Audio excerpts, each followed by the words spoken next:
ямарваа нэгэн зүйл дээр одоо ингээд асуудал ингээд гарлаа гэхэд эрүүгийн хууль заалтаар ингээд одоо юу гэдгийг тухайн хүнийг аллаа шийтгэхэд ингээд байх нь нөгөө хамгаалах хангаах ухаан гэдэг рүү шилждэг ийм тохиолдол одоо жишээлбэл Скандинавийн орнуудад бол гарч ирсэн гэж байгаа юм. Мөрөөр ажиллаж байгаа эмчнэр маань хүн хэцүү тэр одоо өвчтнүүд рүү халтж чадах болчихсон. За энийг одоо энэ хүнийг ингээд эмчлээд хэрвээ одоо энэ хүн эмчилгээний үр дүн сайн авахгүй тийм ингээд критикал нөхцөл байдал нь арилахгүй байх юм бол би ялтан болох юм байна. Тийм учраас би энэ хүнийг үзэхгүй ч гэдэг юм уу ямар нэгэн байдлаар ингээд өөрөөсөө түлхэж эхэлсэн, олдуулж эхэлсэн.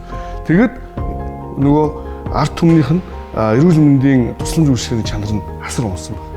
Маш их уналтанд ороод тэгэд эмч хийх хүн олдохгүй болоод тэгэд тэрийг өөрөө хэлбэл одоо засаг залруулах дахиад л одоо төр засгийн одоо засгийн газар ч гэдэг юм уу тухайн парламентын хууль шийдвэрүүд нь өөрчлөгдөж засагцсан. Гэхдээ 7 жилийн явцтай ийм процесс явагдсан гэж авах. Тэр чинь үргэлж авсан юм шиг бас ингээд зүгээр болчихдгүй юм байна л да. Тэгэхээр тийм зүйл рүү бас орох уу гэсэн одоо имэйл бас байгаа л юм л да.